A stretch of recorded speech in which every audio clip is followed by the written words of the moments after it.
Traveling the Vortex.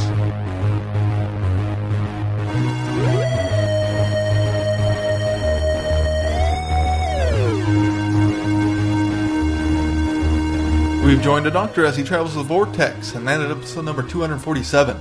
Missy and Davros may be the doctor's arch enemies, but marbles is our boars. I'm Keith. I'm Sean. I'm Glenn. Don't swallow marbles.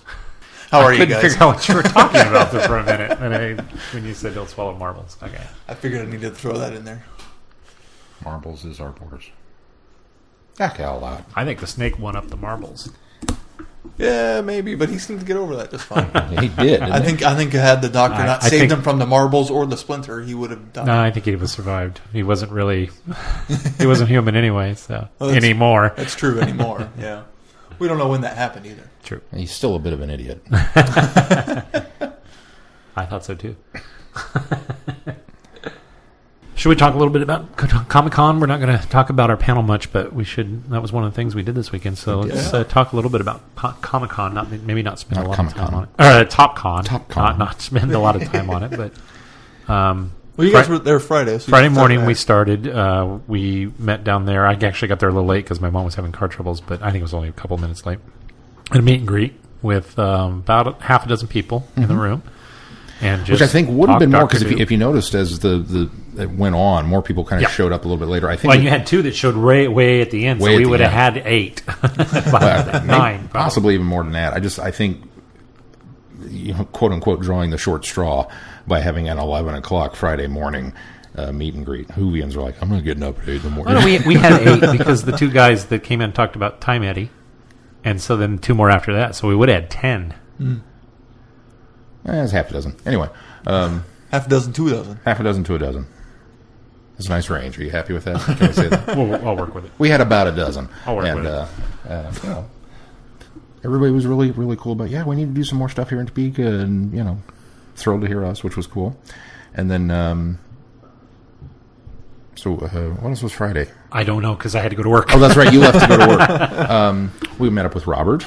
Friend of the show, local author, Robert Collins, no relation. I did meet up with him before we left, yeah. And so got to talk with him for a little bit, and then we met up with friend of the show, Eric Collins, no relation. Also known as Dalek Dad. Also known as Dalek Dad of Red Dalek. Creator of Red Dalek. Who came down and brought Red Dalek and the TARDIS that his dad apparently helped him build, which was awesome. Oh, his dad built it. Well, his dad built the TARDIS. His dad helped him with Red Dalek.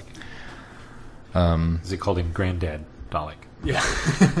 But yeah, I think Dalek Granddad. I think for this year, TopCon had a really good thing going on. They were in a new spot and definitely took advantage of it. It was a little kind of spread out, hither and yon, just because there was also a wedding going on that weekend that kind of took up the main. Yeah, I think had the wedding not been there, it would have been a much smoother experience. Well, the good news is next year, if you joined us at TopCon, welcome to the show. This is kind of how it works.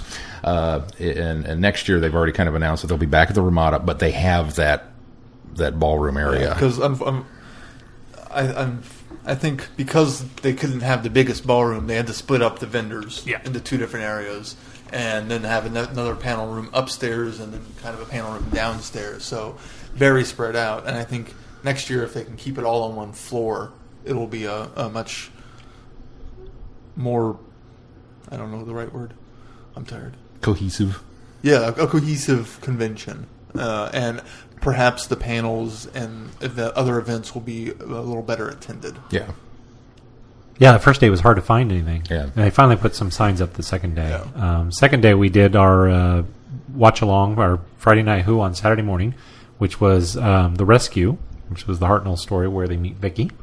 And we had a pretty good attendance for that. Yeah, it started out kind of slow, but by the at least the halfway mark, it was pretty much a once full people room. found the room, they trickled in. And, of course, I didn't watch any of it because I spent all that time setting... Well, first of all, trying to get on the silly Wi-Fi because the way my computer was set up, it was not letting me open the page that I needed to open to put the number in. And when I finally got it figured out, and then setting mics up and everything, because I wanted to be ready to go and set up when we were done, which I think happened really quickly. Mm-hmm. So then we did our live podcast, and I want to thank both Lisa and Brittany, who I know for certain listened in, and we had 4 actually listeners according to the Mixler website. So We had a little widget on our website in the side corner. You could click on that. We put a little note out before we went live saying that we were going live. And then I believe Mixler sends out a tweet saying that we're live. And so some people saw that, got on there, and got to listen to the show live, which we recorded as well and will be going out this week on the feeds. It will be a additional side trip,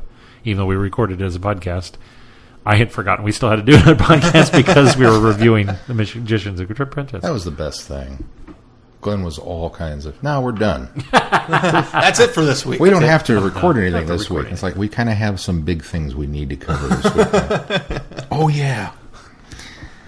And then on Saturday night, we went back and we had the showing, the premiere showing of Doctor Who, The Magician's Apprentice, the first episode of Series 1, which Series had 9. Yeah, sorry. which is number one in Glenn's heart. Apparently I'm tired. Spoilers for his review. And we had quite great turnout with that. Prior to that, however, there was some time issues, which Keith fortunately brought to everybody's attention early enough in the day that we realized that the premiere viewing was set up for 9 o'clock, which is the Eastern time show viewing on BBC America. And so we kind of scrambled a little bit, and Gypsy, who was in charge of the convention, was kind of trying to run through his head, what could we do? Can we move this? Can we do this? And finally, I think I said, well, if we had a DVR, we could just DVR it and then play it later. And he was like, that's what we'll do. Let me see. And so he went, and apparently he found that the hotel had a DVR. So Sean and I, because we had gone to dinner, we'd all gone to dinner, but you guys went home to walk the dog. We went to the house, picked Jesse up, and as we were coming back, I said, we probably should be there at 8 o'clock or before 8 o'clock, just in case. And we had gotten there like things. Right at 8 o'clock. And I was so afraid that they had decided, well, we'll go ahead and do this at 8 o'clock instead of 9 o'clock, because they had already moved the cosplayer contest. And so I was like, so Sean and I go downstairs, hurry down there, and we open the door, and they've got BBC America going, but there's like a smattering of people, maybe 6 people just sitting in there. And the guy at the door said, we're recording it now for the official screening at 9. And so they were doing the Last episode Christmas. before that was the Christmas episode. Yeah, last Christmas. And Glenn suddenly, as soon as he said that, Glenn suddenly went, twink. That means we could sit in here and watch it now. And Sean, him, and Hod. I did. I was like,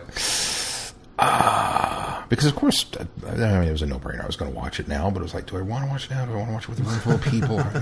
So I said to him, you got 2 minutes to decide. And I said, because I'm staying. I want a sneak peek. I said, because if I watch it now, then I can watch the reaction of everybody else watching it at 9 o'clock. And maybe pick up things you didn't get the first time. So I scurried up to the... Yeah, that was what I did. And then so I scurried up to the front row and sat down. And Sean said, well, I'm going to go get the girls. So he went and got Mel and Jesse and brought them back. And I think you missed like the first minute. I missed the first minute, but I got that on the replay. It was real quick. It was real quick.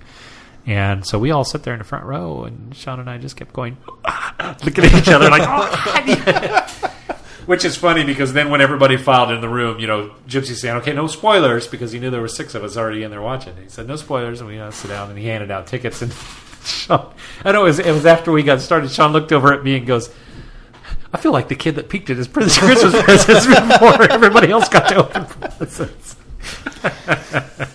I know what you're getting. That was fun. We'll talk a little bit more about the Magician's Apprentice here shortly, but that was it. I went back today. I took Mason today. We went down there for just about an hour because we had done everything. We didn't have anything that we were doing as a podcast. Yeah. So I took Mason down there, and we walked, the dealer floor, and he got some pictures with Red Dalek and the TARDIS inside and out. We found at first we thought it was Chewbacca, but it's actually a Jedi Wookiee because he's carrying a lightsaber around. It doesn't have the. I saw his head. He doesn't have the bandolier. Bandolier. He's got what looks like a bandolier, but it doesn't have the cartridge pouches in it. It's got like flat, long pouches, and then he's got like a belt on. So I think he's supposed to be like a Jedi Wookiee. Huh. But he got pictures with that. He got pictures with the Cylon because the iBot. They were doing the Cylon. Doing the Cylon today when we got there. It's still such a cool costume. And then we got we walked around the dealer room. He found a couple of comic books that he wanted. We got we're handing out free Flash posters today. We stole one from the table. Did you? Yeah, we got one too.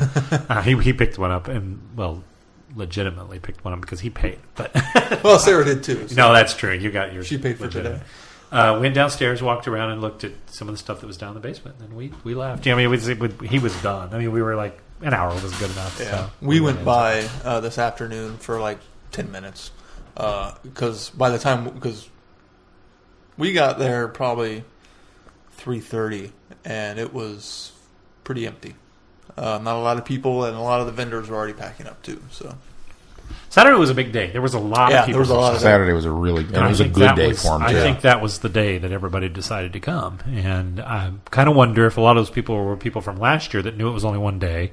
Thought it was only going to be one day this year because, as Sean kind of pointed out, there was maybe just not enough advertising until the very last push, and but when you're a con in its infancy.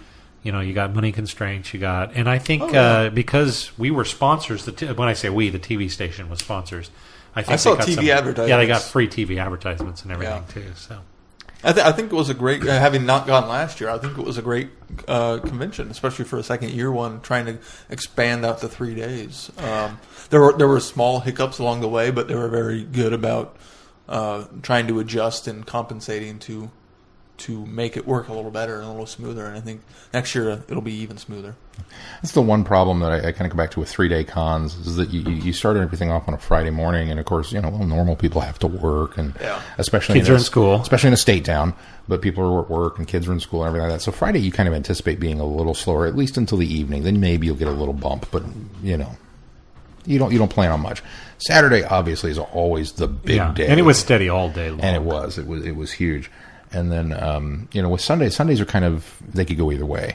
The problem is for everybody that has the 3-day event ticket, by Sunday, you're all exhausted and drained. When you've seen everything, because it's an intimate con. It's not a huge con. Unless there are panels you want to go to on Sunday. There's almost... Which was one of my gripes, that I thought that the panels were very redundant on Sunday. And most of it was the film festival stuff. The film festival and gaming-related panels. If you weren't involved with the film festival or weren't excited or coming there specifically for the films, then that was which is a shame, because I would have liked to have gone to a couple of the ones that were on Saturday, like the one that Robert was on. They had a couple of the authors. They had Robert and James Young and the panels, or the panels. But he was opposite. He was on opposite us, so it's like, well, sorry, dude, I can't. He's I'm sorry, I can't come to yours. It's like, well, I can't come to yours either. But like I said, overall, vast improvement over last year. Not that last year was bad, but they're moving in the right direction and going good. And I'm very encouraged to see something like this happen in Topeka and kind of pick up some steam. Funny story. We went back just briefly, kind of at the end after you guys had even already left, and as they were wrapping things up, because I had to go back obviously and pick up the sign and some of the other bits and bobs that we'd left there. We've been dealing with phones all day, just a nightmare stuff. But we went to Verizon, and after a very poor experience there, wound up over at Sprint to possibly look at switching over phones. I was recognized at both places by people who worked there from the podcast. Oh, good. From the panel this weekend. Like, hey, because they saw, I was wearing this, and they kind of looked at the shirt, and then they looked at me and went, hey, you're, did I see you yesterday? I was like, oh, yeah. And they said very nice things about us. Okay. So, we are literally infamous. Well, Sean and I had a guy recognize us in the dealer room who was selling stuff, and he says, "You guys do a podcast, right?" Yeah. He said, "You guys look really familiar." I said, "Yeah, we do Traveling the Vortex." He says, I think I've seen pictures of you guys. Yeah, we've got pictures on our webpage. Yeah, okay, that's where I know you from. So we're becoming infamous. That's where we first started talking about being infamous. Oh. We're not just famous. We're infamous. So, 3 days, 1,200 people? Is that what we saw? What was the final number you had? I don't have it back 1276 or something like that. Almost 13. 16. Oh, 16. It was 16. 16 something. Yeah, that's right. Because it was more than double of last year, which was about 700, I think, is what we had seen. So, more than twice as many people. Of course, triple the number of days to attend, but lots of elbow room, which I liked. It was better. I mean, Quincy Street Station was great last year. I think they were quite caught off guard that there was going to be that many people, and so I think it was great that they went to the larger venue. And I liked having the elbow room for it. Yeah, and despite the fact that everything was spread out, as we mentioned next year when they do it, if they get everything in that one area, it'll be much better. But the Ramada Inn is really a good location for it because they've got that atrium area that really can accommodate for a lot of people. Even if you're not in one of the dealer room or panel room, it's a great hangout area. It really is, and I think the gaming was. They had tabletop games in the right spot. I thought being around the fountain down there, and they had tables laid out, and I think that everyone I'd walk by there, and there was at least 2/3 of that gaming area full every time I went by on Saturday. Now I didn't see a lot of people there today. There was at least one full table when I was there. So today. They had a good area. It reminded me a lot, honestly, of Starfest in Denver.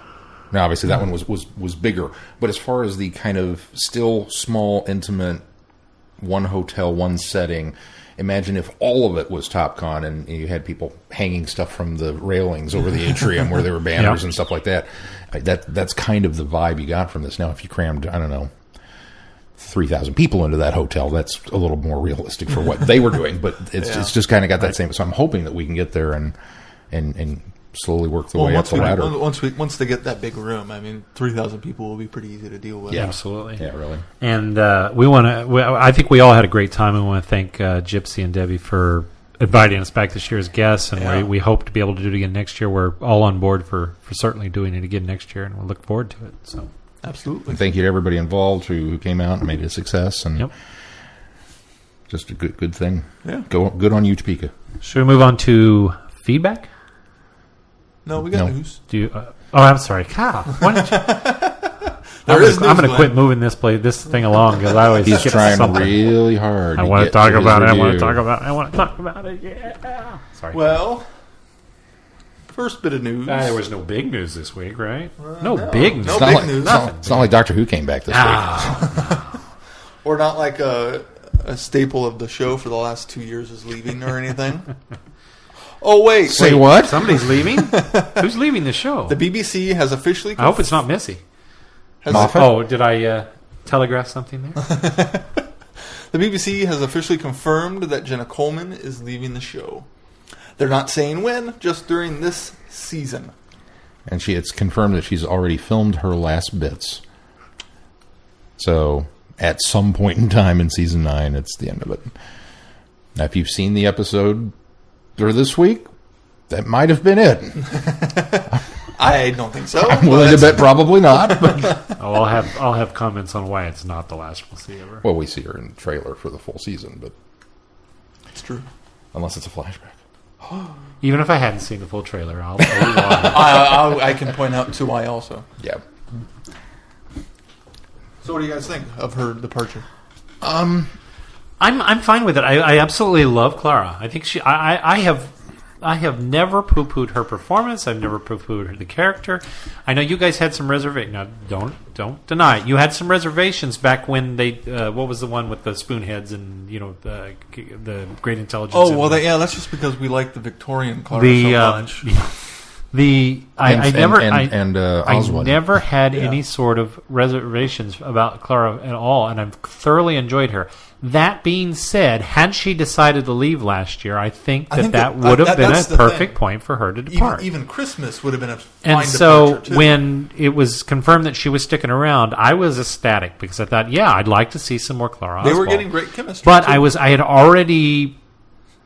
kind of said goodbye to her. Oh, yeah, I had already come to the expectation that she was leaving, and so I was okay with her departure, and I was okay with the fact that she was leaving.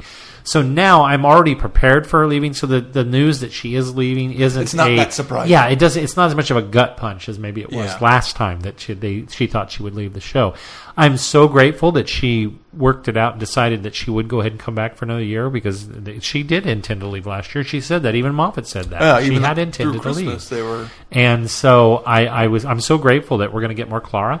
It's even one of those things, if for some reason that she left in the middle of the season, The Series 9. Series 9. I kind of hope that's what happens. I would. It would kind be of different refreshing, departure, yeah. absolutely. Although the pawns left halfway through Series 8 or 7. So. Yeah. Well, but 7 was also split in the middle. It so was. it still kind of felt But like an ending. so so if she leaves in the middle, I think if they do it well and it's done great, and then absolutely, and good luck to her. To all of her endeavors. It sounds like she's already got a role on a Sky TV series. ITV. Yeah, ITV. She's going to be playing Queen somebody. Which Queen? Victoria? One of the queens. One of the queens. That shows her history there. Freddie Mercury? Brian May. Nobody wants to play Brian May. I don't know. I'm in the same boat. I was prepared to say my goodbyes at Christmas, and watching the Christmas special, as we reported, we kind of felt like... It feels kind of like we got 2 false departures, and it's going to be hard to top, because both of those 2 departures would have been very satisfying. Yeah. And it's going to be hard to make another satisfying departure. Agreed. I'm also, while her first bit with season 7, she was the plot device, because she was the impossible girl and had all that, to deal with. Then seeing her with 8, I was really hoping that we were, okay, now she can finally become a companion in and of her own right, and not be that. But it still kind of felt like she was shunted into that role, because we're going to have this relationship with Danny. It was just a different... You're going to be the girlfriend, but yeah, we're basically going to kind of redo what we did with Pawn Life. We're going to have you coming and going and being picked up and trying to deal with juggling this whole thing, which was fine. It was great, but I still don't feel like she ever reached that status, And then it looked like she was going, and she said she might be going, and then she said, yeah, she's probably going, and then, okay, Christmas comes and she's gone. It's like, okay, but she's not. She's decided to stick around, and it just felt like that ending was tacked on. So while there's a part of me that, yes, I will be sorry to see Clara go, because like Glenn, I really do enjoy her. I think Jenna Coleman does a fantastic job on the show. I'm kind of ready. It's like, yeah, okay. This one she just didn't grab me maybe the way I was hoping that she would after her impressive debut, in Asylum, and second impressive debut in The Snowman. Yeah. So bring on some new blood. Yeah. Yep. You guys have any ideas of who you would like to see Missy step into the role? What they did with Scream of the Shaka, where the master was traveling around with the doctor, I want that. I want Capaldi and Missy together. I've got some theories on to who I think should or would be and could be a great companion. So maybe I'll talk about that a little bit, but not yet. I don't know whether to talk about it now. I don't know whether to talk about it while we review Magician's Apprentice. I don't know whether to talk about that when we review another certain episode with a certain guest star who also happens to be an actress in Game of Thrones. We've got some theories. Not going to happen. We'll see. No. I think there's a reason why Maisie Williams' character recognizes the Doctor. And I don't think it's because she was supposed to be a time lady, but maybe ended up becoming a time lady. Nope. Because of circumstance. Nope. I know why. I flat out have I will put it in an envelope and we'll open it up when that episode airs, because I flat out am convinced that I'm right this time, but I'm not going to talk about it now. Just like I'm flat out convinced that I knew what was going to happen a little bit in this episode and nailed it. Not that it lessened the impact of it for me at all. But. What other news? Other news, Doctor Who Game Maker has launched, so go out there and make your own game and let other people play it. Have fun with it. If you don't know what that is. What is that? It's an online game where you can create your own. You can, in minutes, users can create a fun game from scratch or use one of a selection of templates to help them get started. And they include classic game formats with the Doctor Who twists. So it's basically kind of like, almost like Little Big Planet, where you can create these levels in games, or Super Mario Maker that's coming out. Where you create, it's already out. Or already out, yeah. Where you can create levels of Doctor Who games and put them out there for people to play. On what platform is this? It's on your browser. It's a web-based game. What's the address? The address. Wake me when you get to the reviews. bbc.co.uk/Doctor Who Game Maker. Doctor Just Google search Doctor Who Game Maker. Who. And you'll be able to pull it up and make a game. Page not found. Man. Just Google search it. Other news, so we can get on to our reviews. Some more information has surfaced for the Underwater Menace DVD. Oh, I see what you did there. In the latest Doctor Who magazine that hit shelves a couple days ago, they released more details, including fully restored episodes and confirmation of how we're getting episodes 1 and 4, which will be telesnap reconstructions. Nailed it. Ooh. It also gives off a list of bonus features, which nailed we it. already... Yes, you did.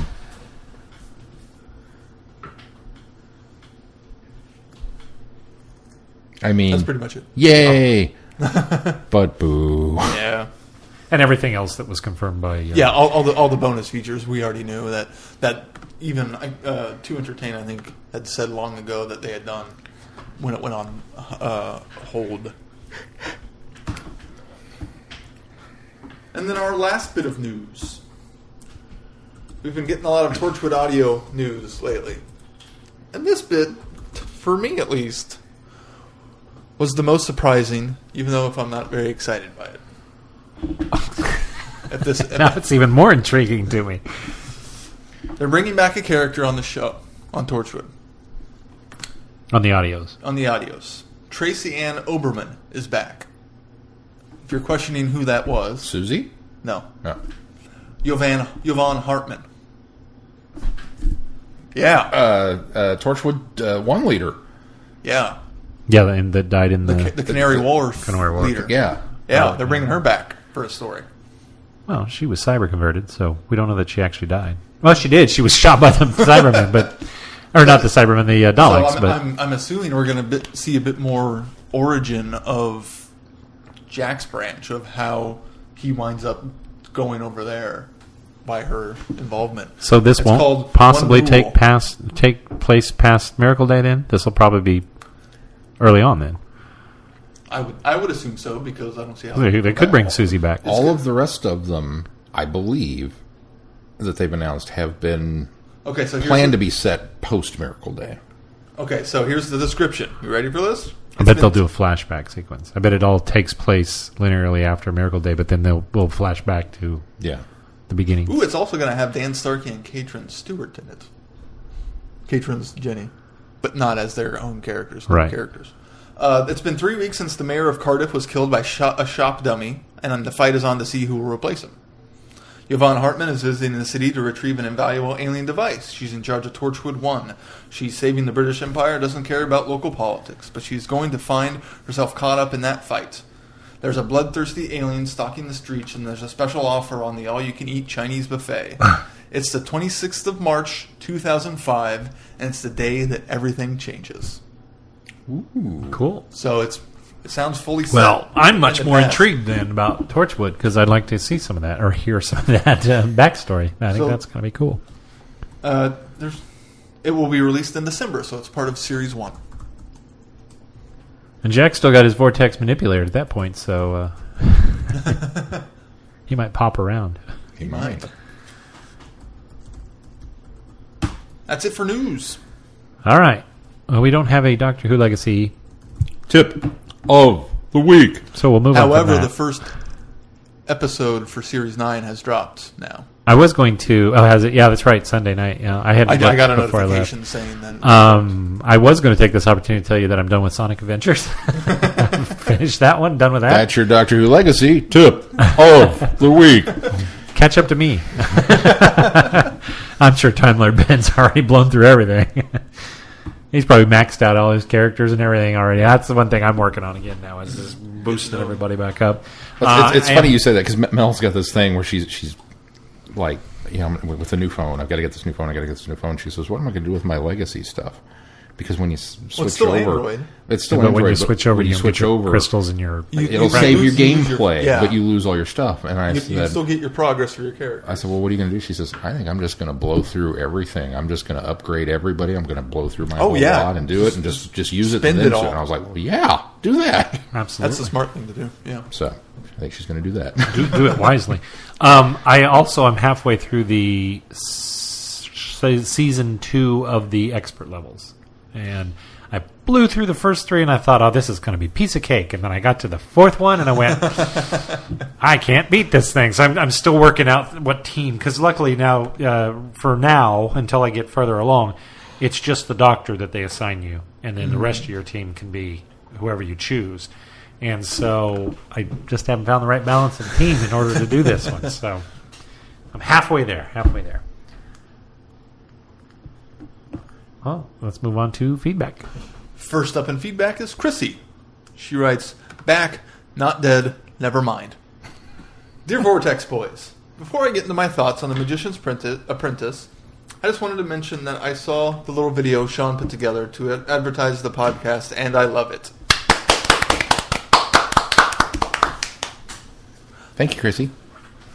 And I love how you incorporated a bunch of your previous adventures in a video into the clip. That's all. All right. If you haven't seen that, head over to our website and check it out. Yes, it's a lot of fun, Yeah. and Sean's being very humble about it every time. Because he used a template, but he did it so superbly that it's such a joy to watch. Agreed. As I said, my original plan was going to be this. I don't know how to do this. So I kind of pared it down to this, but I'm glad that you guys are enjoying it. Yeah, it's been a blast. And when you showed it at TOPCON, the crowd seemed to really enjoy it too. They were confused, but they enjoyed it. Is this really what this show is about? They're pouring water on each other. I don't get it. Go check it out if you haven't watched it yet. Chrissy continues. All right, let's delve into the topic at hand. The Magician's Apprentice. Well, it's a good thing you guys did a huge Davros Dalek discussion fairly recently. That sure came in handy with this episode. Though, for sure, but for those of us who listen to the Big Finish story, Davros. We should sound the spoiler warning at this point. I realize we haven't done that. There may be people who are tuning in that have not yet watched it. It is our policy that once an episode airs, it's fair game to talk about. We're not going to spoil anything ahead of time, but once it's been on the air, then we will talk about it. So I just want to throw that out there, that from this point on, you're going to hear about The Magician's Apprentice. Episode 1 of Season 9. Pause now, go watch it, then come back. And it is available. They've made it available online through BBC America's website. Yeah. And I heard that BBC America also has a YouTube. Oh, really? Which that doesn't make any sense to me, but that is up there. It's available free. It's on available their website too. Yeah.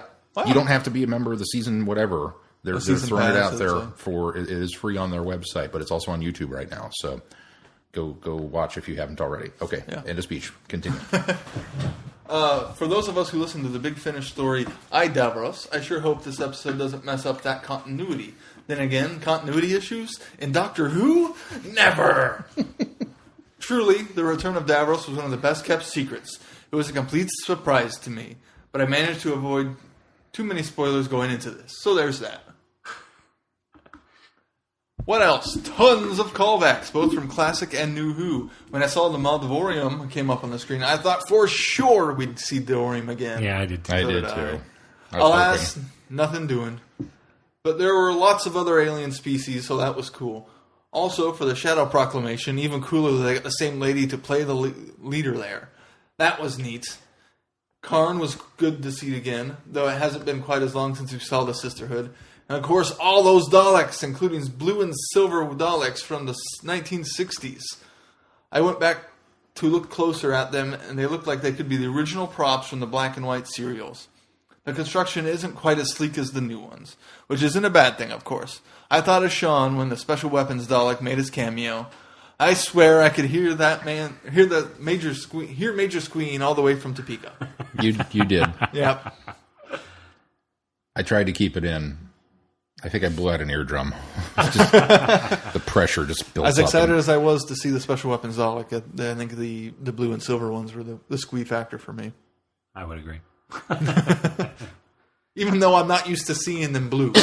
Just something about seeing them in color. We never saw them before. Good point. That's an excellent point. But just knowing that's what they're from. They had a lot of episodes. Special Weapons Dalek's been in 2. Now 3. Now 3. 3 now, yes. Ganging up on all of you. So they pulled him out of the asylum, or there's more than one? I would assume there's more than one. And that doesn't make him a special, then, does it? They built more than one Death Star. It's true. Just as powerful. Just as flawed. Oh. I have a side note on that. Remind me after. I'm not saying the special weapons is all like is flawed. I'm just pointing out the allegory there, Sean. If you're going to use that one. There's a great... I'll do it now. Because our listeners will be into this too. There's a great... it was a little short... I think it's an animated feature that they put together. This guy walks out in front of the class and he says, okay, so I'm so-and-so. I'm the Imperial engineer who designed the exhaust ports on the Death Star. Boo! Yeah, I'd like to talk to you guys about that. We have a spaceship that goes through, it's the size of a planet, and it goes through space blowing up things. Do you have any much idea how much exhaust this thing puts out? The fact that I was able to get the exhaust ports down to 2 meters, you should be really grateful. But no, all you want to talk about is, oh, what a flawed design. Good job there, buddy. I didn't know I had to make them freaking impervious to space wizards. Have you seen the guy shot? The torpedo went like this.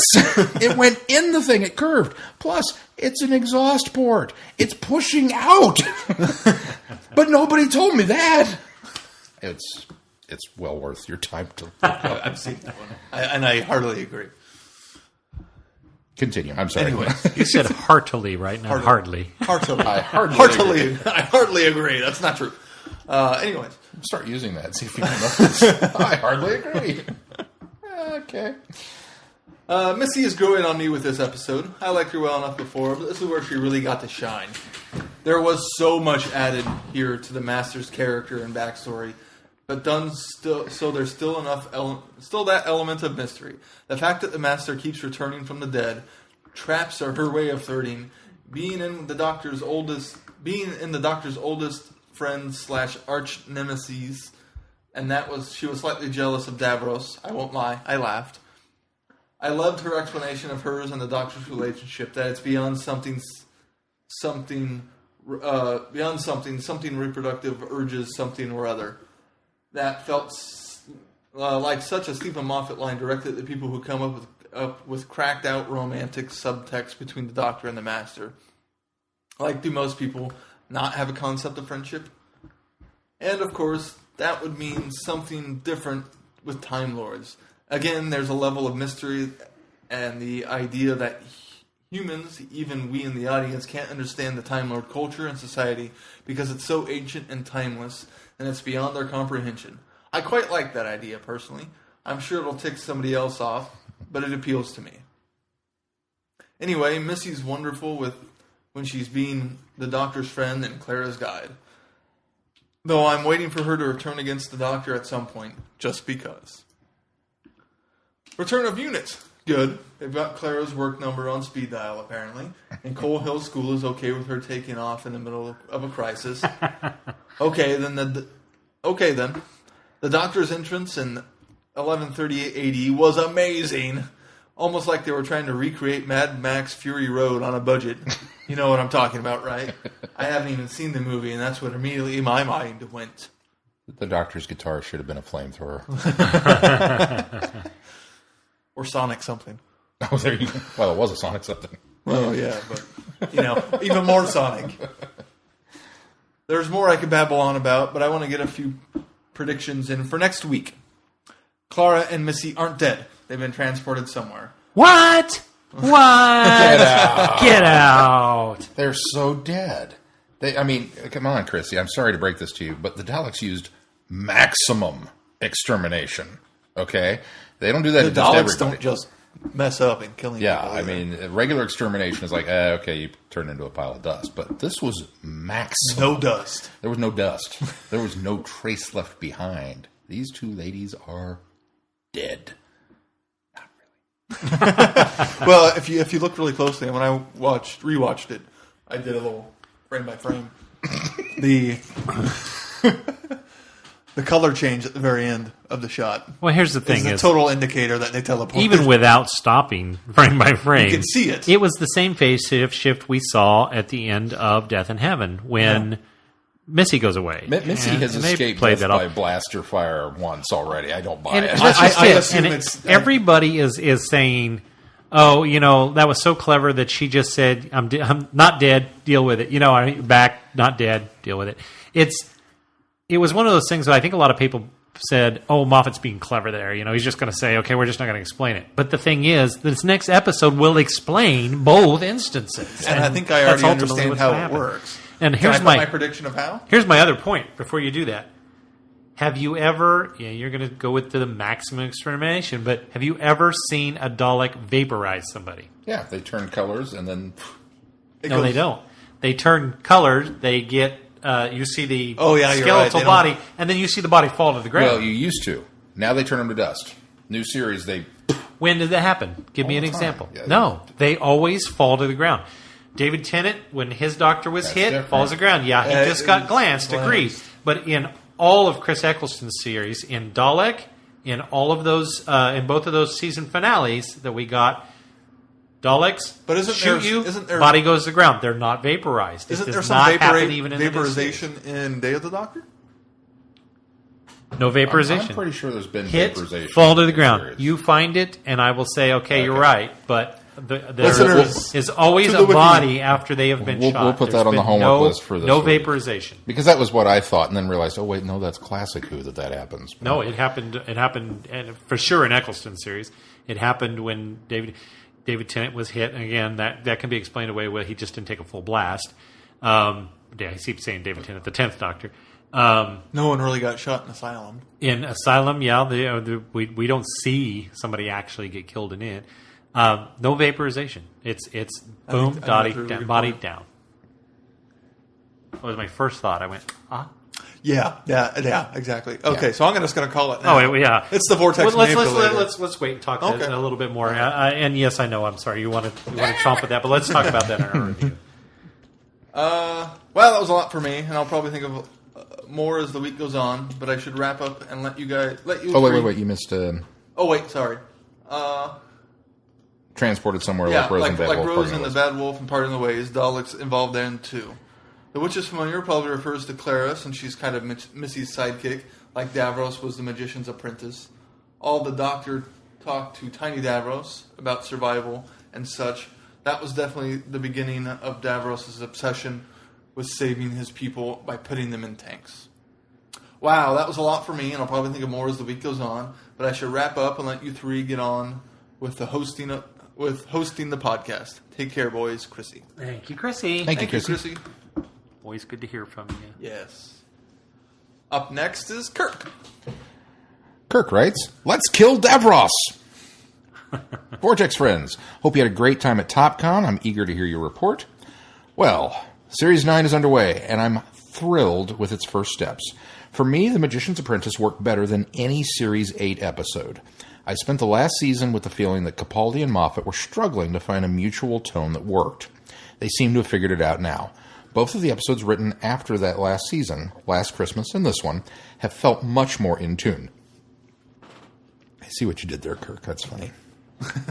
And I would agree. He's making a guitar joke, right? Yep. Yeah. It's more in tune. I'm also glad to have the whole Who's Missy business behind us so that Michelle Gomez can just brilliantly do her thing. And she is definitely brilliant in this episode. I like that Moffat hasn't brushed aside Missy's sadistically casual approach to homicide. This incarnation of the Master seems more monstrously dangerous and unpredictable than any previous version, and more magnetically charming than any Master since Roger Delgado. It seems like a bold move to start with half a Dr. Light episode, but the slow build to Capaldi's reveal was well played.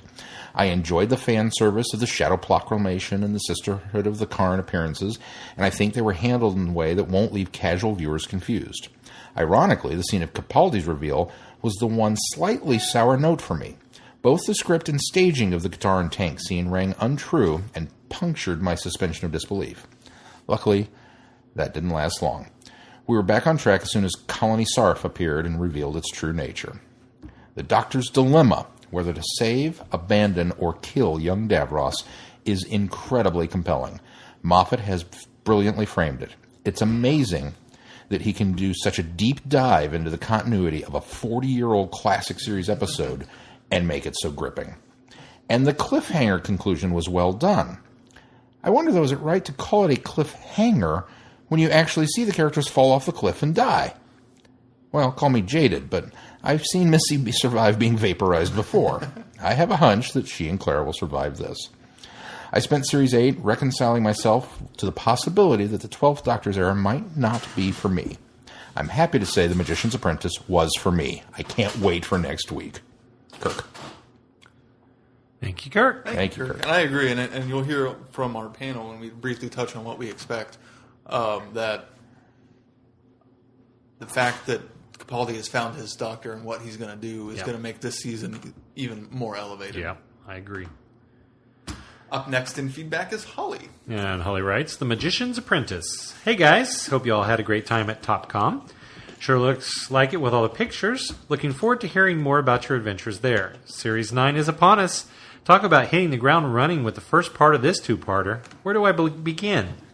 Clara helping out Unit, the whole scene with the snake guy in the bar that was almost like being in the Star Wars cantina, the axe battle dude, a Dalek in disguise. Sorry. Davros being alive, seeing a young Davros, the scenes with Missy and Clara. All I can say is that I enjoyed this episode. Can't wait to see what part 2 brings, and if we're going to find out how much a part the Doctor played in the creation of Davros, which in turn led to the Daleks. I'll wrap it up there. Looking forward to hearing everyone's thoughts on this episode. Holly from Wisconsin. Thank you, Holly. Thank you, Holly. Thank you, Holly. And our last bit of feedback comes from Rachel. Rachel writes, so much fan wink.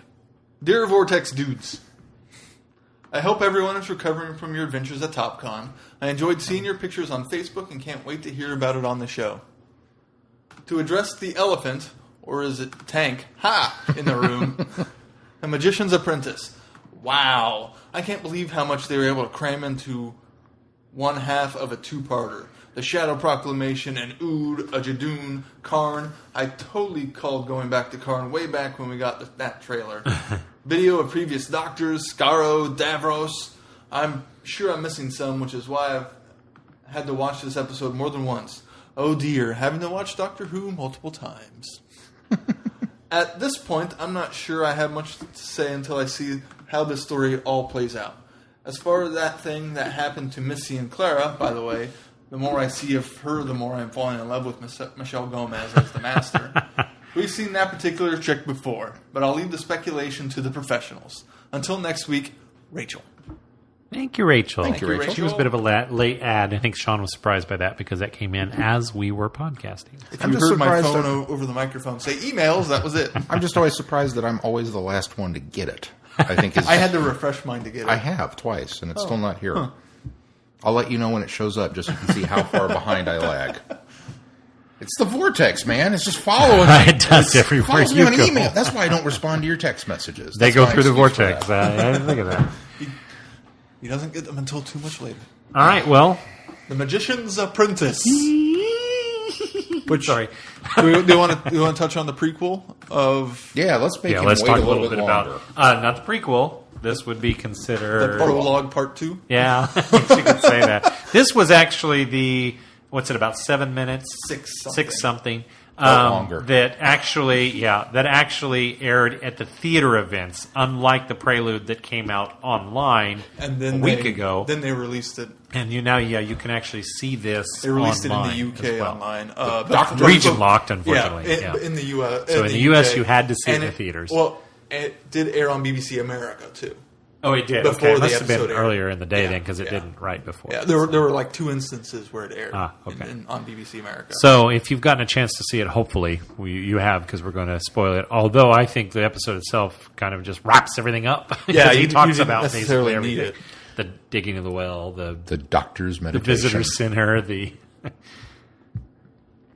I liked it. It was really enjoyable. It was a nice little nod tease set up to what we were going to see, where the Doctor was, and what he was doing in the time that, leading up to this episode. And it really led straight into the episode, which it almost felt like they filmed this, they wanted to put it on there, and then the episode went too long, so they decided, well, let's cut that first part. It wouldn't surprise me. And the sad thing is that while it can be played as a joke, because it's very funny. Humorous. It's very funny. And while you could take it that way, knowing what happens now in the knowing episode, in retrospect, I think it lends a lot to Bors as a character. I was kind of sad to see how much he'd gotten pared down for the episode. Yeah. And then it really kind of, you can see how haunted the Doctor is by this. And in my mind, honestly, it makes his grand entrance make a little more sense. Yeah, it really does. It helps justify the characterization and it helps it line up.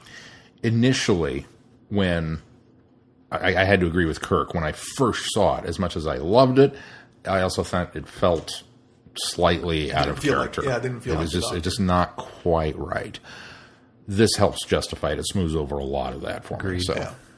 And I think that's the biggest part of this, is that's what it does. Anything else about the Doctor's meditation? No, it was short and sweet, and so was our review. Yep. There were no Daleks. Minus 1,000 Well, there points was. We for just didn't know. Minus 1,000 points for no special weapons Dalek. The Magician's Apprentice. Where is the Doctor? When the skies of Earth are frozen by a mysterious alien force, Clara needs her friend. But where is the Doctor, and what is he hiding from? As past deeds come back to haunt him, old enemies will come face to face, and for the Doctor and Clara, survival seems impossible. Dun dun dun! Yay. Keith, you seemed a little lax on your dun dun dun there, buddy. I know. My dun dun dun was hearty. Not hardly. Well, Hardly. I tell you, despite the fact that I think Sean did indeed prove that he called who the person he was talking to in the prelude, knowing all of his life, I was surprised. That's who I was shocked. I was shocked. You knew too. That's who I thought he was referring to. I think one of you guys have even said that beforehand. Here's the deal. I suspected it. it because the way the evidence laid out, I think we talked a little bit about this last week with the pronoun usage. Yeah, that was my big argument. In the previews, that it's not going to be the Master. We're not going to, Moffat's not going to take a character and gender flip them and then turn around and make that kind of obvious mistake, in quotes, to try and lead us off. He's simply not going to do it. So I knew it wasn't going to be Missy. And then started kind of running through the list and thought, I bet it's Davros. I bet. Now, when that moment came, though, it didn't lessen the impact that they suspected. It was still wonderful. Not in the way it went down. Yeah, because I did not expect it to be a young Davros. Yeah. And, to have that moment. And to have it essentially be the cold open, too. Yeah. There's no, we're not going to beat around the bush of this. We're getting right to it. And, which... Had they not done that, I would have felt like, yep, okay, yeah, I know where this is going. And then having do that right away, I had no idea what was going to happen the rest of the episode. Yep. That's the thing. The way that opens, we've got this war-torn area, and I didn't even cue into it then. Maybe because I missed the first minute with the planes flying overhead and the biplanes and the lasers. See, I didn't know where it was either while watching it. I did not think Scarrow. Just cute. Okay, we're on a battlefield, and there's this stuff, and there's this kid, and then these hands, and scary, and hand mines. Hand mines. The guy disappears, and the kid's standing there, and then the Doctor's coming, and he's going to save him, and it's going to be so awesome. I grabbed your leg in the middle of the first viewing when the screwdriver hits the ground, and I went like this. Did you think it was going to be the skeleton? Yes. I thought of that while watching it. I'm not the only. You remember that? Yeah. When we had just the next time, and it was just the hand, and the light went out, and I thought, "Oh my God, we're finally going back to that bumper thing." It turned out not that we were going back to that bumper, but there were a bunch of hands in the ground, and there was the Sonic. I was like, "Oh, there's no." Anyway, but so it just played out magnificently. He says, "Tell me the name of the boy who's going to survive this." Davros. And jaws dropped. What? And you could it was audible. That was the best part about watching with a group of people. Both times. Both times. And there was only 6 of us in the room the first time. And just as loud. Well, I think Colton almost sucked me out of my seat with his... Because he was right behind me, and he's...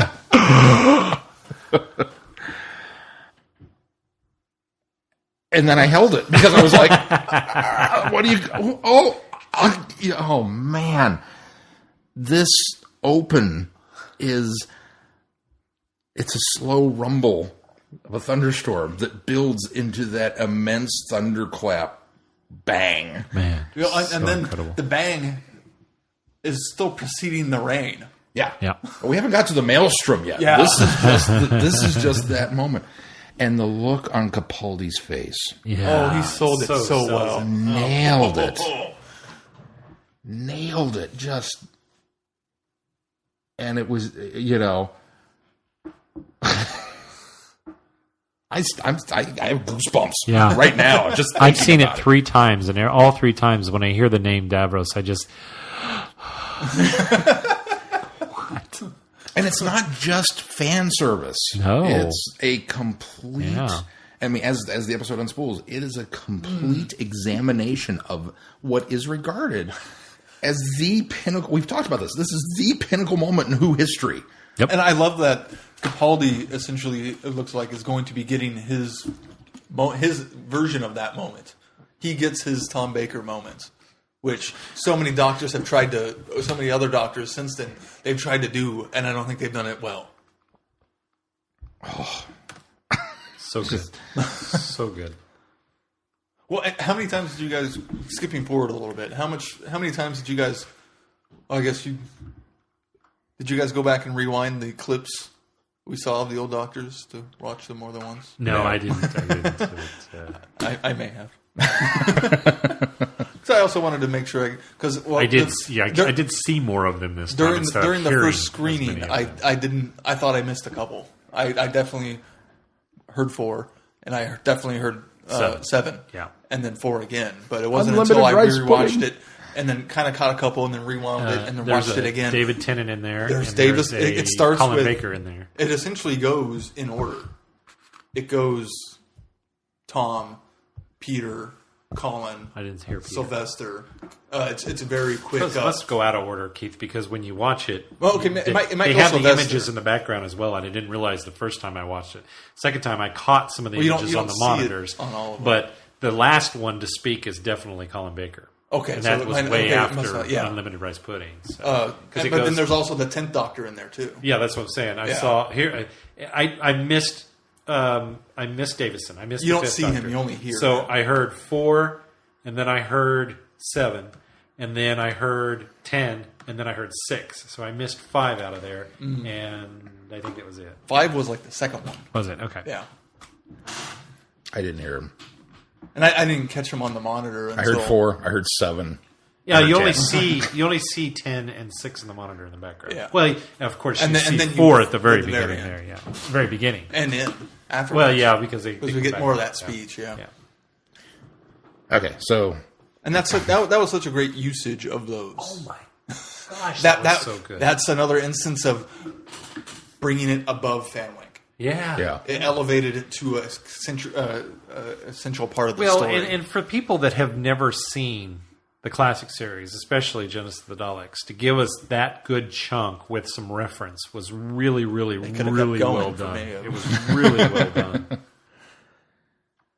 Okay, so and then I think there may have been an opening credit sequence after that. I really don't remember. I can't even tell you. I've seen it twice. I can't tell you if they've made any changes. Opening credits. You know, the Doctor Who and the logo opening and the credits, clock the and all that. theme Is that in there? That was right after Yeah, the that's Davros what he's saying. release. That's what I'm saying. By I the never Davros. saw it. I never saw it. Oh, we had skipped forward to the No. I mean, yeah, I'm sorry. I probably yeah. after Young I was a Davros. bit behind. Yeah. After the Thunderclap. He was going back. There may have been credits there. I don't know. So then,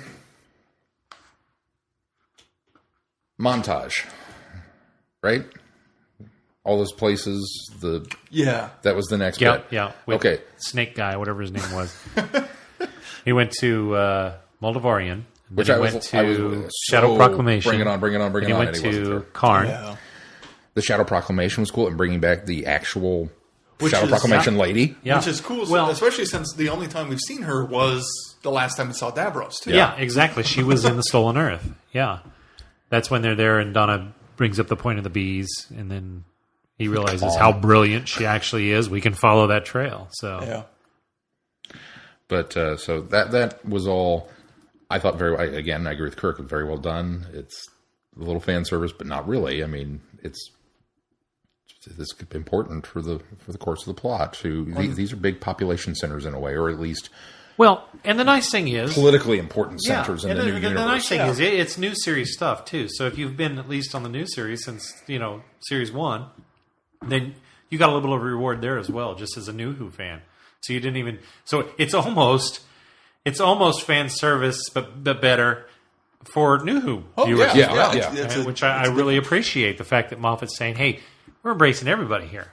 Oh, and even the Moldavorium, despite the name reference for Classic, so much of that, aside from Oods, were brand new characters. They were. Very much like Rings of Akaton. Yep. And how much we praise that for all the different characters. And the same thing with this. The production aspects of it and all the different variety was phenomenal.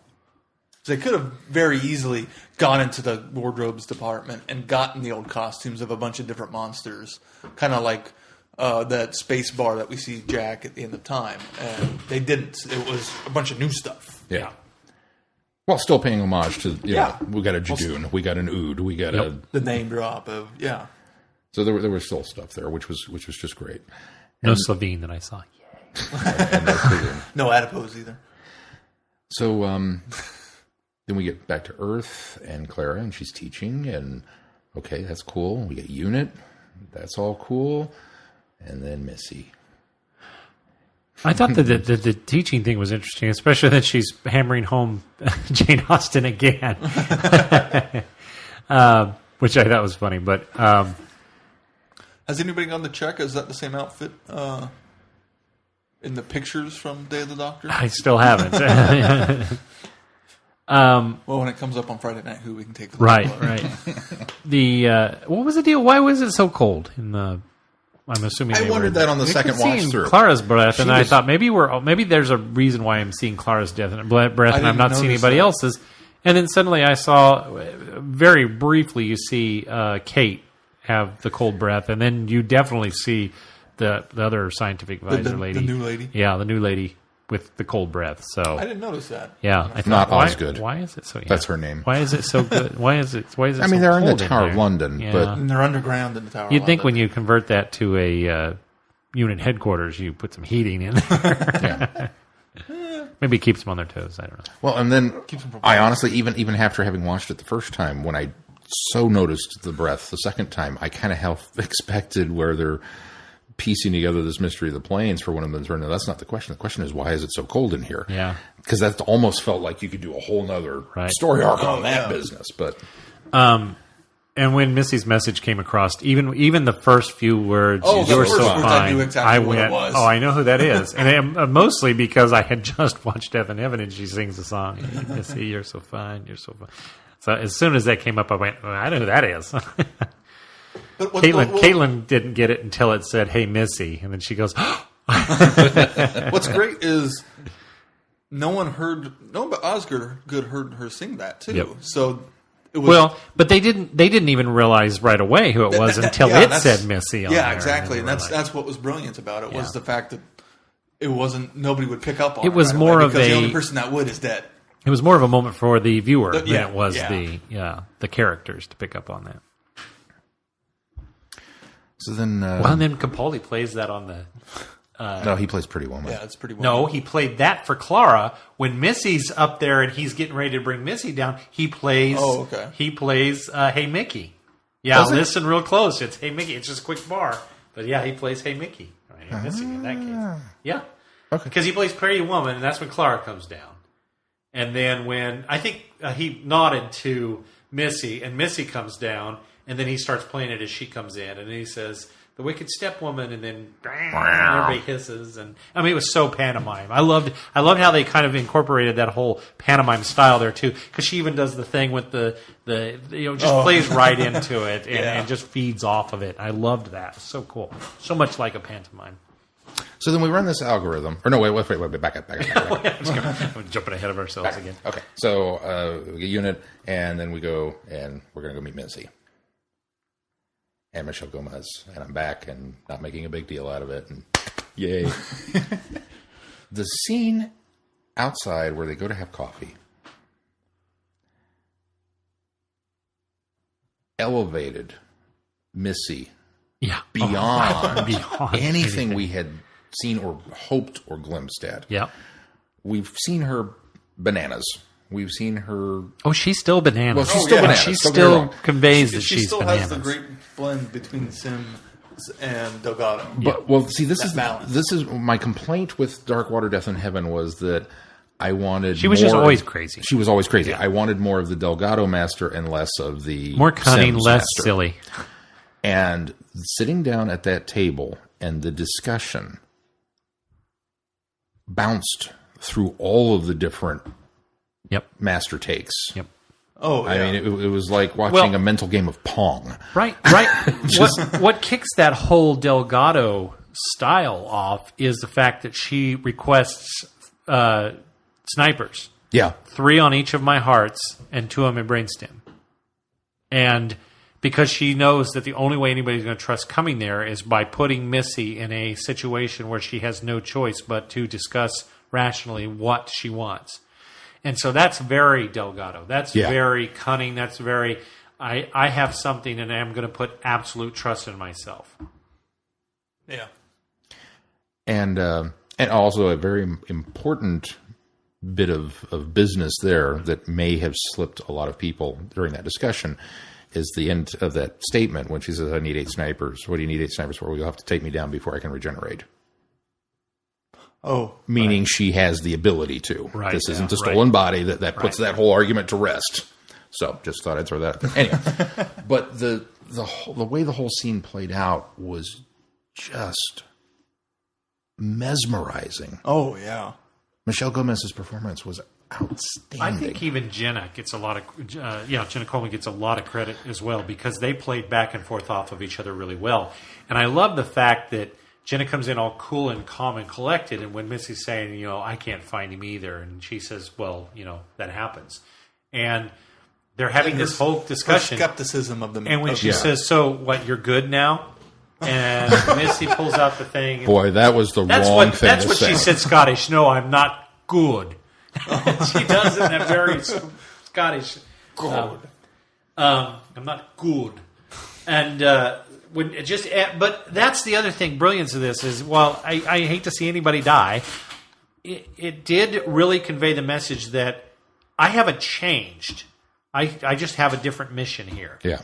Yeah. I'm still as bat-ass crazy as I was, See, and as psychopathic as I was. Thank you, because that's the one phrasing that I can use to describe aspects of her performance. And I hadn't figured out how to be able to say it. That was it. Bat guano crazy. Yeah, back guano. Back guano. So she... Or is that redundant? And then that's where I think Jenna then turns on the performance, because she's like, say something nice, because Jenna's pleading with her not to kill anybody else, and she says, say something nice. Say something nice. And she says, no. She says, you're going to kill everybody? She says, I'll kill everybody here. And she says, start with me. And that's when Jenna really just, her performance just elevated. And she starts to talk about, I'm in control here. I'm the one that can control. And Kate back at the thing going, don't shoot or don't. I thought that's what you needed, is you needed Kate saying, stand down, don't, because she realizes the levity of the situation here. And probably every instinct in her body wants to take her out because she's taking out agents. And by Kate saying, nobody shoots, she knows that puts all of her trust in Clara, that Clara's going to defuse this situation, and she does. And I mean, she has to. It's that wonderful trap that they've laid for Kate, that she has to make sure everybody stands down. Yep. Because if somebody blows Missy away, planes could fall out of the we've sky. got planes stuck. Which we can't we don't do know anything why with. those is planes are up there. another wonderful thing when Missy just plays it off, says, well, it was just a parlor trick, it's a simple time that she couldn't have done anything with the planes anyway. Yeah. And all she does, It was- all it she was could do is just a- start them again and they would go because it was a time freeze. And I thought It was that just was a way to so get their cool. attention, if Yeah, anything I else, thought that yeah. was so Ainley. That was an Ainley move right there. Oh yeah, if he'd have had the technology back, and he totally would have done that. That would have been a. I'm Hey, just. I want to talk to you. I'm playing my hand. No, Yeah.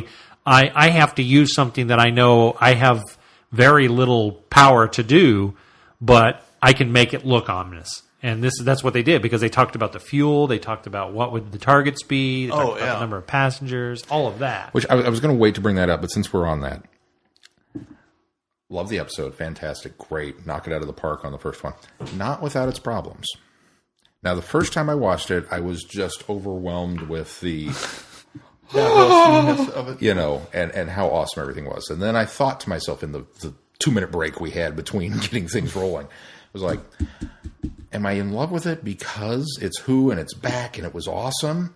Or am I in love with it because it was all fan service? So I really critically looked at it the second time, and I was studying, And there are some flaws. And honestly, the unit segment is one of them. It's almost unnecessary, other than to put Clara and Missy together. Well, not even that so much as the fact that, structurally, yeah, but the units made look very incompetent. Yeah, absolutely. Through the whole thing. Absolutely. From the very funny line when Claire's running about no, don't send the helicopter. But to be fair, since think it through. Since the brig retired, when hasn't Unit looked incompetent? Well, even with the brig at times, they were incompetent. It's in line with Unit. But to go from that moment of don't send the helicopter, think it through. Okay, that's a funny line, but all right, I'll let that one go. And then to get to unit headquarters, and what do we got? What are this? And it's like, well, how much fuel's in the air? And Kate, now maybe it's done in a way to make Kate look better because she's not. Well, Kate the military first focuses mind. on the passengers, We've got passengers, the number we've of got passengers, and then she says, not to mention a lot of fuel. Oh my God, you're right. We've got 4,100 flying bombs up there. I think that speaks to Kate's character more than I think so And too. it's Less it's one of those militaristic things. and more human. When I More first concerned about heard it so saving rubbed people. me the wrong way because it's like, well, of course, you guys are unit. You should have thought about that. Somebody somewhere in the building should have passed on the, are we in trouble with this? Beyond the fact that the planes have stopped. It works a little bit better coming from Kate's standpoint, which I'm assuming that's what Moffat was intending to do, was to the fact that she's not the military mind, that she's the scientific mind. So she went to that last.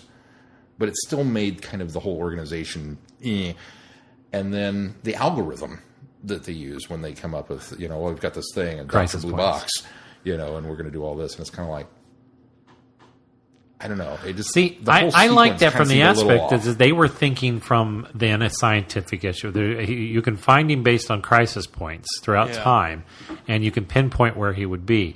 Now, it does kind of underscore Unit when Clara's the one that figures out, no, it would be somewhere he's making the most noise that's not a crisis point. Well, that's her knowing him as a person more than anything else. But that's another underselling as well. But I was pleased with the fact that Unit said, okay, this is how we figured out how to find where the Doctor would be in time.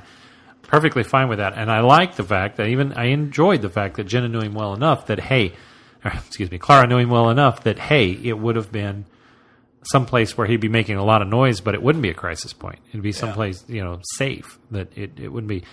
So I didn't have so much a problem with that, but I agree. I see the point you make, and I didn't really think about it until my third viewing through because I had seen online that a lot of people were going, well, that just made Unit look like idiots. And I thought, okay, but it served the plot for what it needed to, and I think that Unit's going to get a little more shine later in the season when I hope so. when we I think return so, to too. him. And again, it's not that I don't want to be, because that's something else that I want to bring up a little bit later. They were as inept when the Sontarans were trying to invade. Yeah. They were just as inept. Now, you want to give Kate more credit, but I think that the type of character she is, you can actually be a little forgiving as to why she doesn't think as militaristic as her dad would.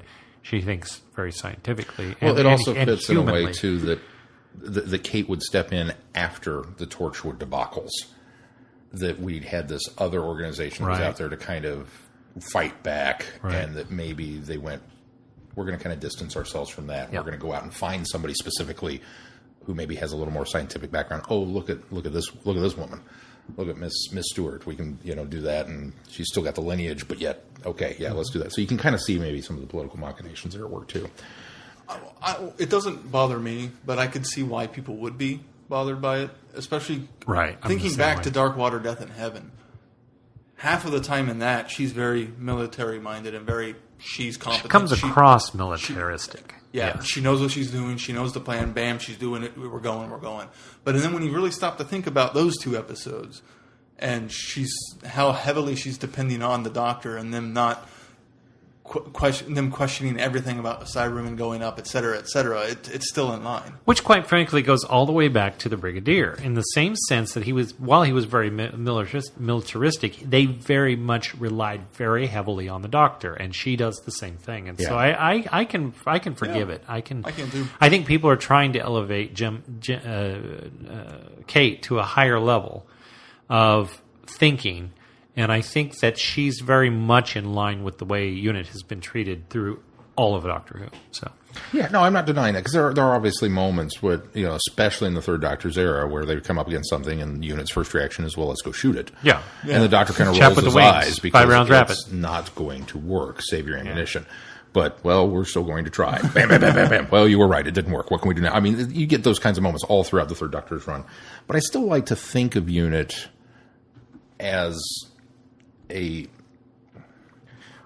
when the doctor's not there, they're the ones that can fix it, I mean, and it explains why they're always trying to find him. Well, but I think that's need his help. That's part of my problem. Is I don't want I'm sure there's probably a wealth of things that are happening off screen that they have taken care of. But it seems like every time we get into one of these, it's such a huge ordeal. We desperately must find the doctor because we're in over our heads.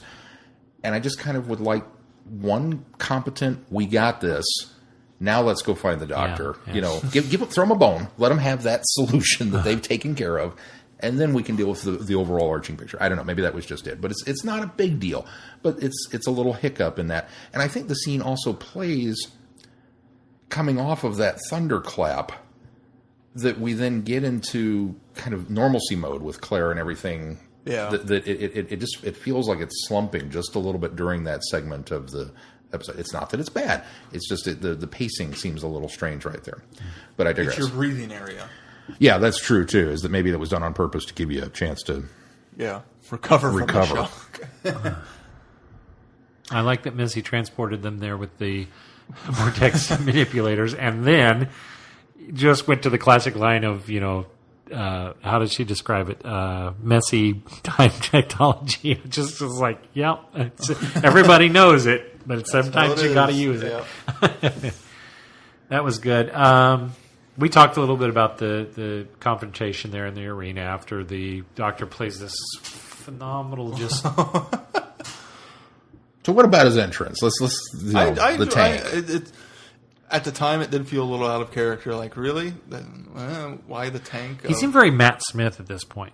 He felt like he was going through about what he was doing. Crisis. Well, no. See, here's that. And I think that's exactly right. But I think this is going to set up something that I think I figured out about this episode.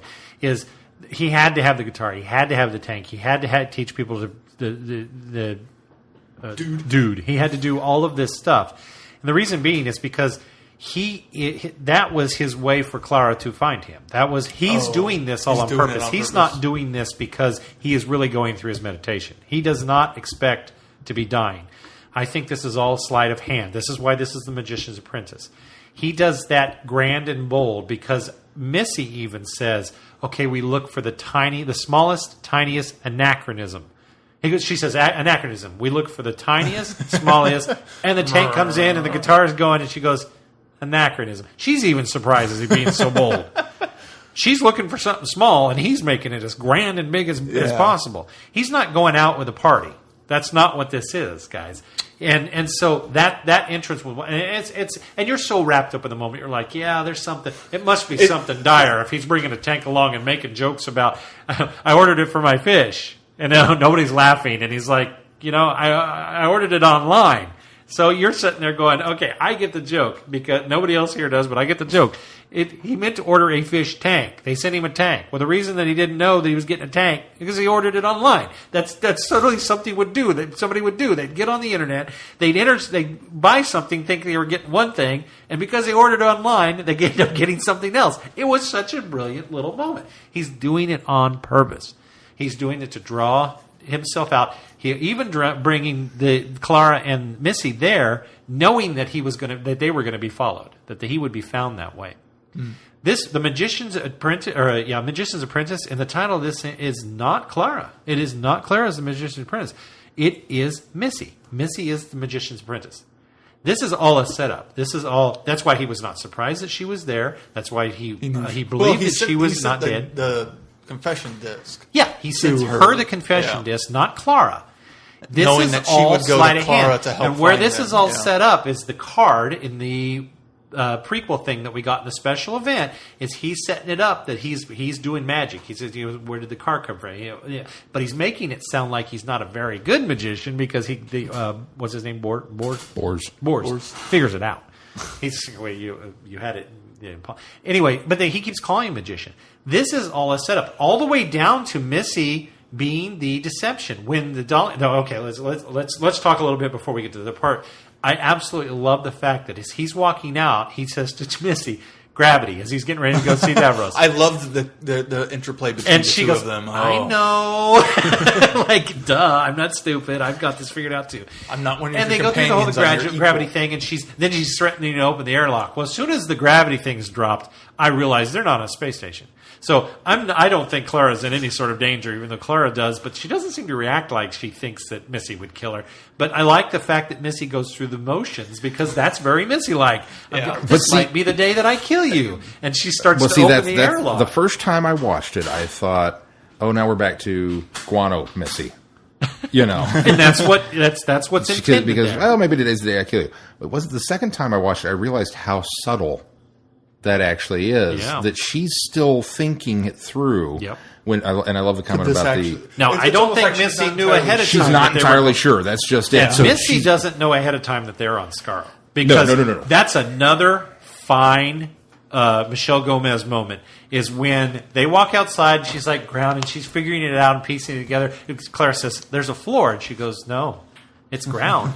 And she starts explaining about it's invisible and all this. Until they she's sink making that those she funny realizes. comments about, what if you drop your glasses? What if or kiss some ugly? I mean, it's all that stuff. And you're going, oh, this is so crazy, Missy again. But then when she talks about the level of what does she call it, the atmosphere or whatever, when it finally lowers and the city's being revealed, and we've seen Scarrow. We knew Scarrow was coming. We saw that in previous.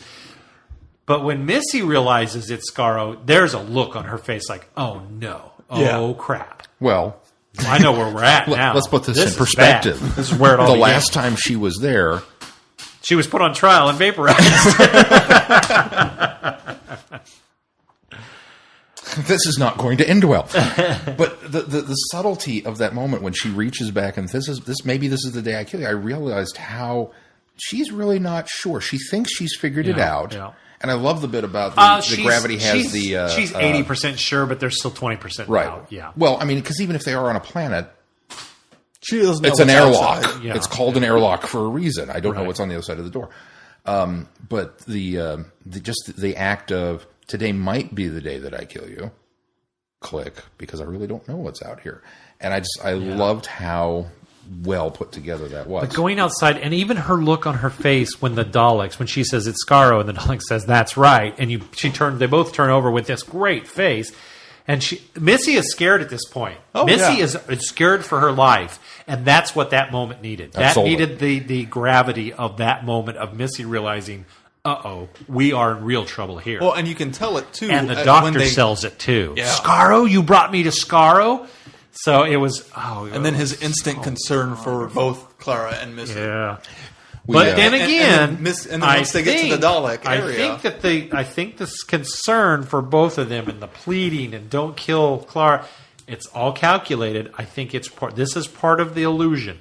This is part of the sleight of hand here. I am convinced that next week we will find out that the Doctor had all of this planned. I don't know that he knew he was going to Skaro, but I knew he eventually was going to. He knew he was going to Beverly. See Doctor. I think he contacted Missy prior to it, set this whole thing up, and that's why Missy knew that she was to bait the Daleks and be shot and appear to be killed, and use a time vortex manipulator or something to zap herself out of there at the moment of death or near death.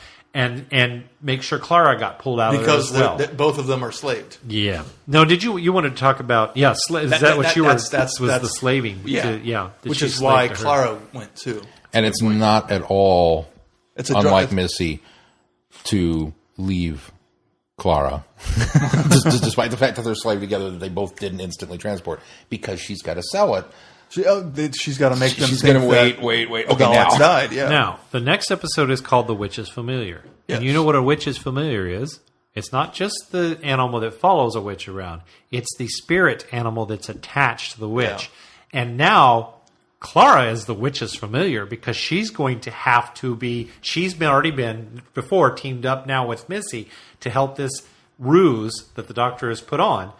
And she's now the spirit attachment, and what you just said about them being slaved together is even more solidification in my mind that's Clara's role. She's the witch's familiar. Well, Missy is the magician's was a red herring from the beginning, because I don't know about you guys, but when they put these out, I thought, well, Clara must be the magician's assistant because she's the Doctor's assistant or companion, and the witch's familiar must be Missy, because we knew Missy was going to be in these episodes, but the witch's familiar, I didn't think that was actually going to be Clara. Well, and they even telegraphed it somewhat at the coffee talk. Yes. When she says, "You see that couple? You're the dog. You're the dog." Yep. So Missy's laying it out for us right there. So, yep. You're the dog. We skipped over the what is the snake guy? What is his name?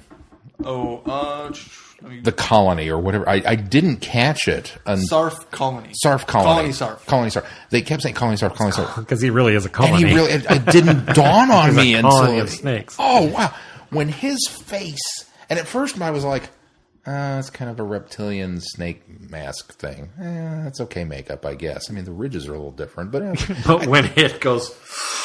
And you realize that that's a stack of steaks that's making his face. It was It started with and then we had several shots of him kind of gliding. I kind of wondered if I presumed he must have had serpentine-like feet or something. Okay, I didn't expect them to be snakes that were just actually slithering guys. He kind of glides, and I was like, okay, that was kind of cool. And then there's another one at the Shadow Proclamation where he kind of does this move, and he does a roller girl move. Yeah. And it was like, wow, that was actually kind of cool. But in the arena, when he actually goes and unfolds, it was like, oh, cool. Wow. Great cool villain. Monster. Great monster. I wonder if those who know Welsh it was telegraphed to them. Apparently, Sarf is Welsh for serpent. Ah, very cool. Colony serpent. Makes sense. Didn't catch that. Skaro.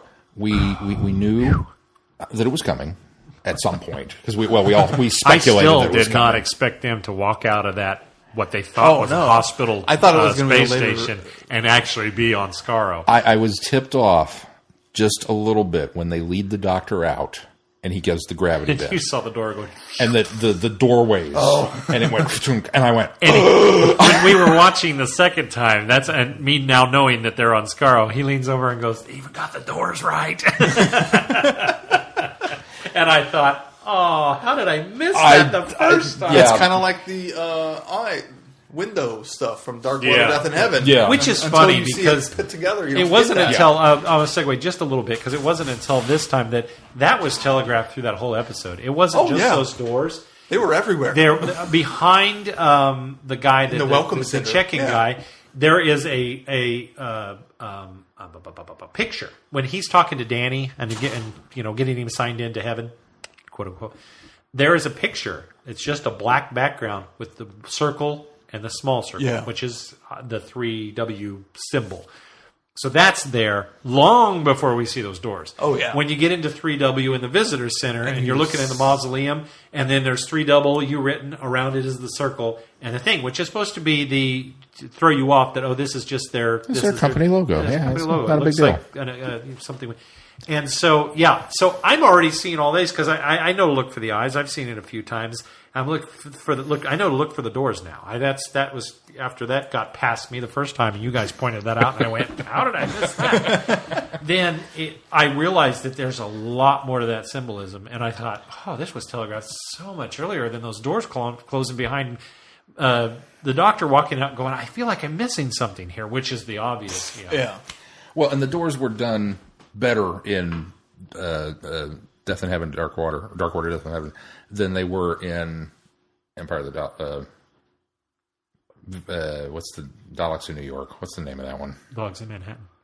Yeah, when they're in the Empire State Building and the doors closed. Now, of course, we knew Daleks were in that episode because the title's been spoiled. And we immediately saw that one, But, Dalek episode with no Dalek in the title. How about that? But, so good on the production value and good on the production team for going to that level of attention to detail. Now, like I said, as soon as I saw it, because that's something I've always loved about Hartnell's The Dalek episode, is just... the Daleks. I appreciate it when you create an alien environment. And make it alien. And it's not just a rectangular door. Forbidden Planet, when they've got the big, gigantic trapezoid doors. Because I think to myself, I was like... what were these things like that they needed that door? Yeah. And I love that my brain goes into this whole mode of stuff like that. And that's the whole reason they do it. Well, the first time I saw the Daleks as a kid and looked at those doors, it was just like...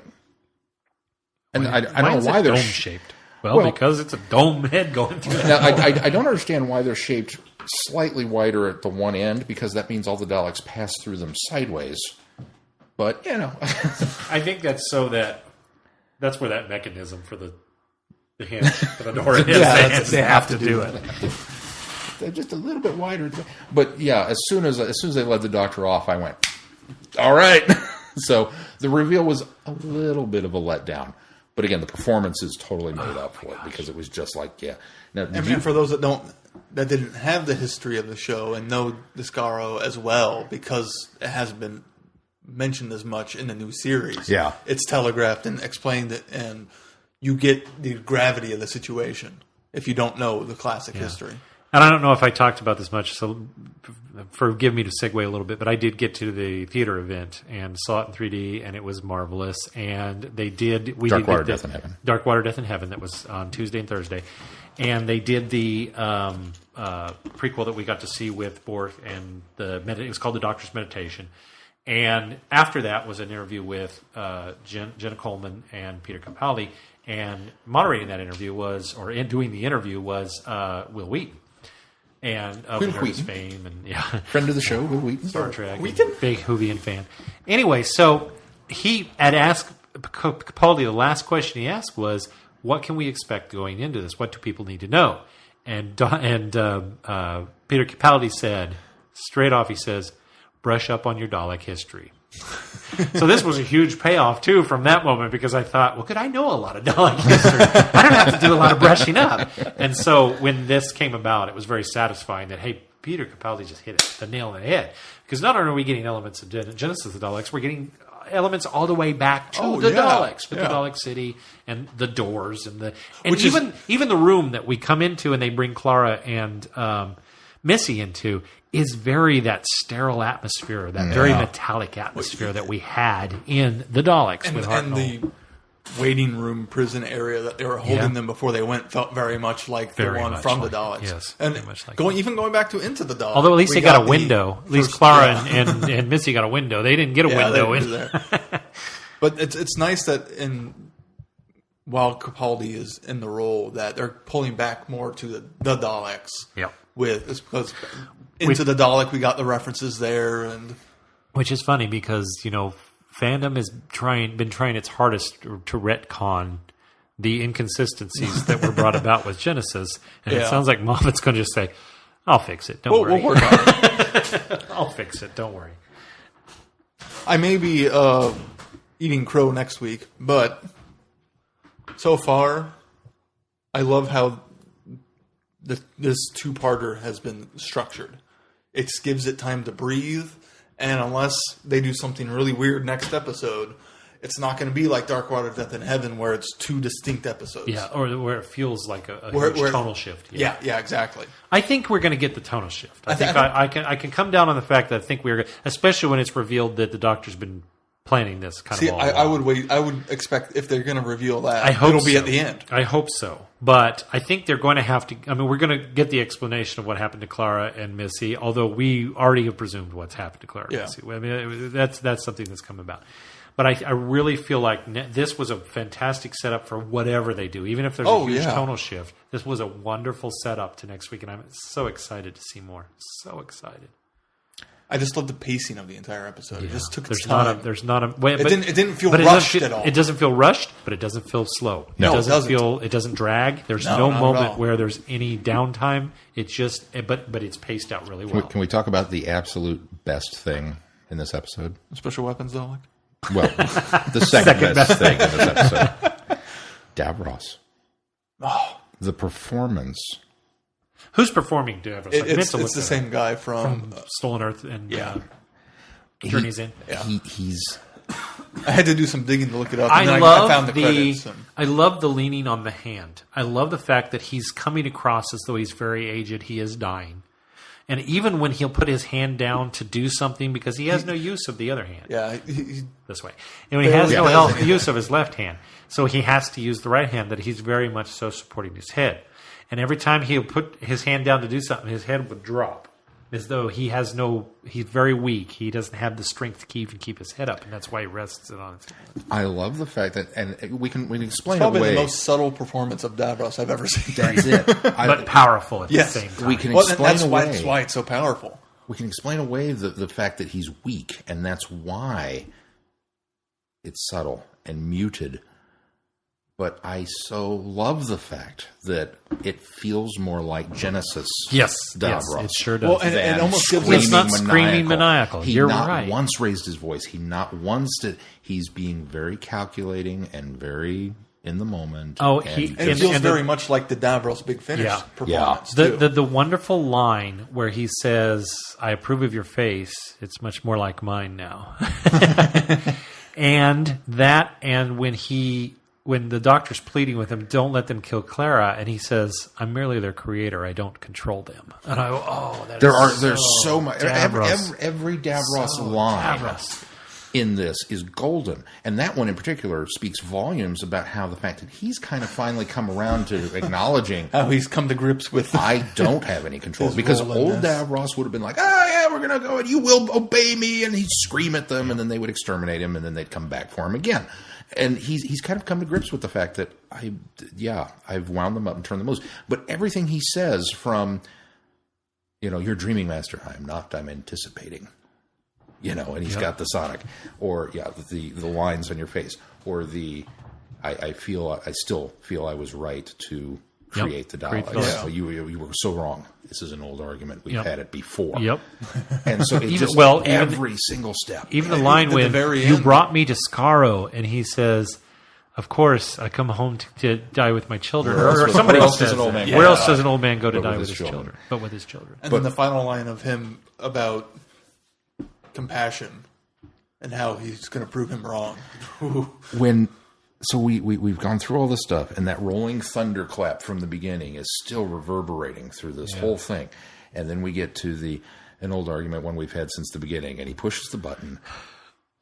And there's Tom holding the two pieces of wire. And he says, when he says the line about, if someone were able to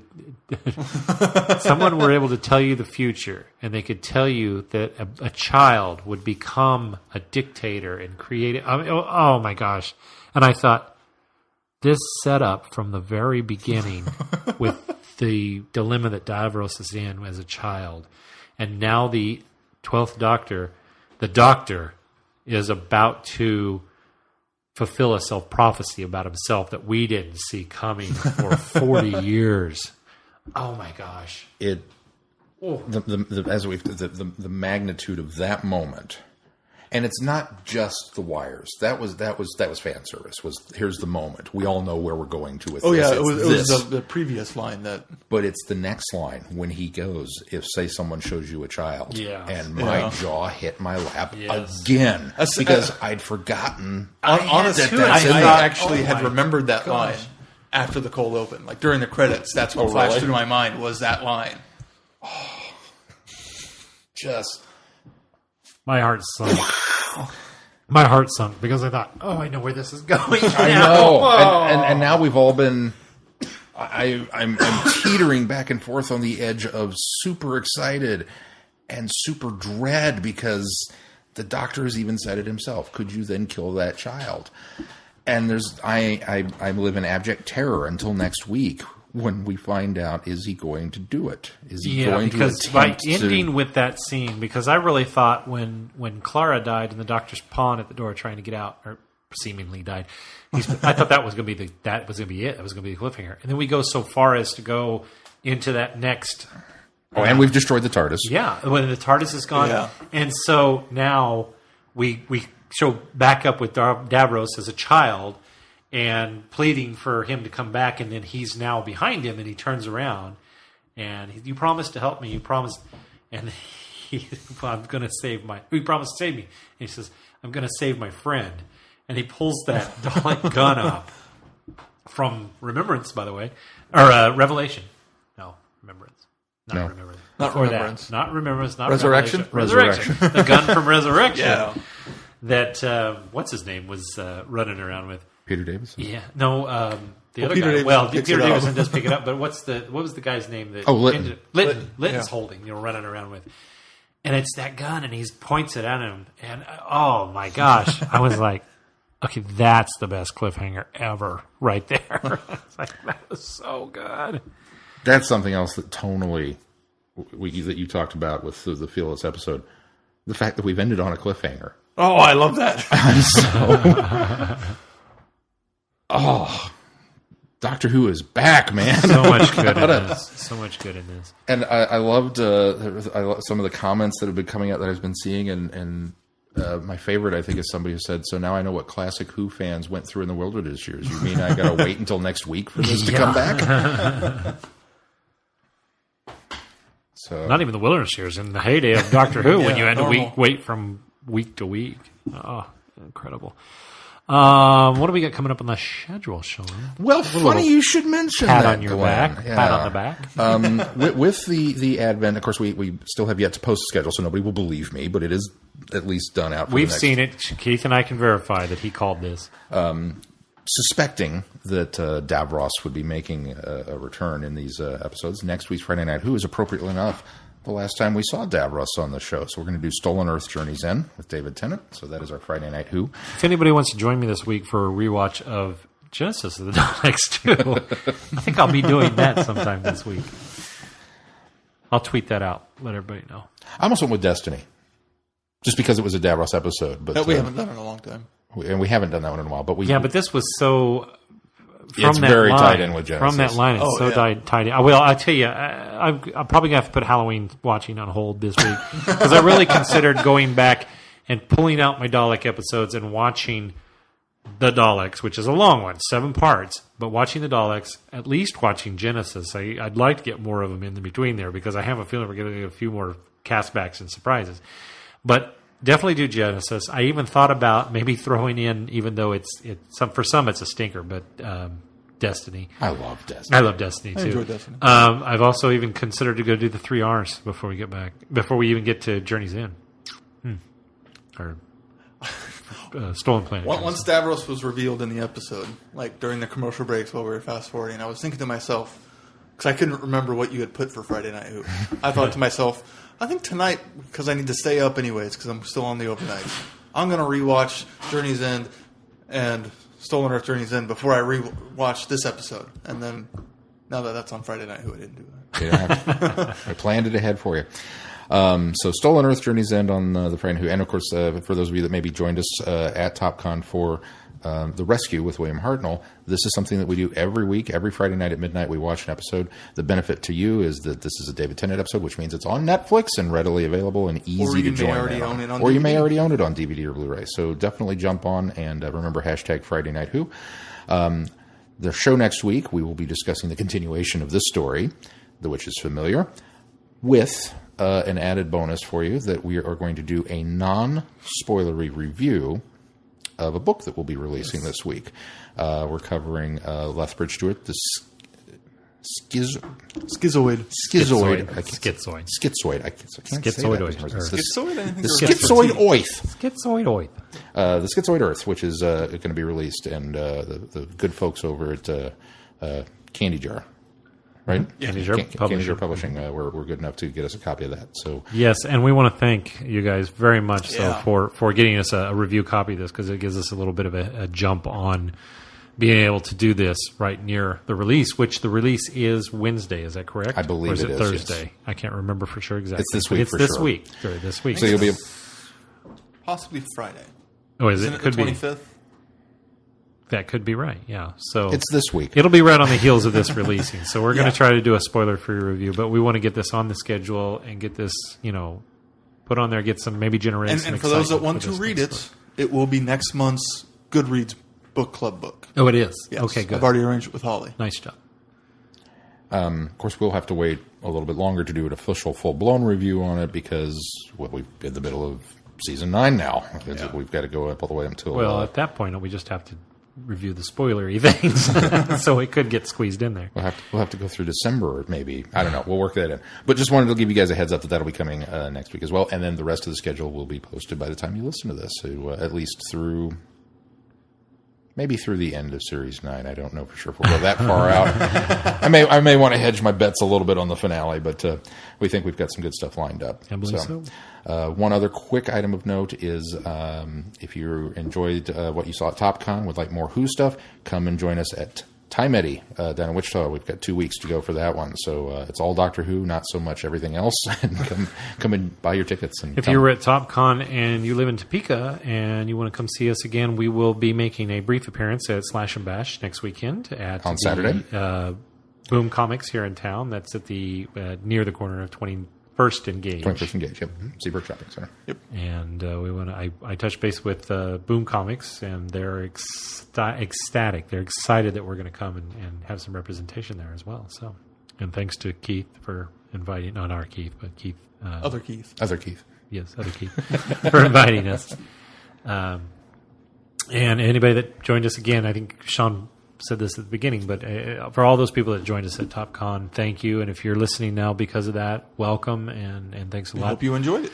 Be sure, if you are a longtime listener or a new listener, that you do check out our website, www.travelingthevortex.com. That's where this podcast is actually hosted from, and there are some links for that you can help us the show out with. Patreon is our first and foremost one, because if you're a patron subscriber, a lot of that, or all of that money goes right to us and to support this show and keep this podcast on the internet. I almost said airwaves, internet. We also have some sponsored links that we'd like to click through, and if you'd like to buy something, some of that goes to this podcast as well. Is that going to do it for this week? I believe so. Yep. All right. Then until next week, I'm Glenn. I'm Sean. I'm Keith. Cheers. Good night, everybody. Be seeing you.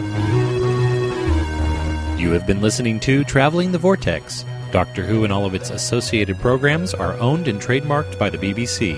No infringement is intended or implied.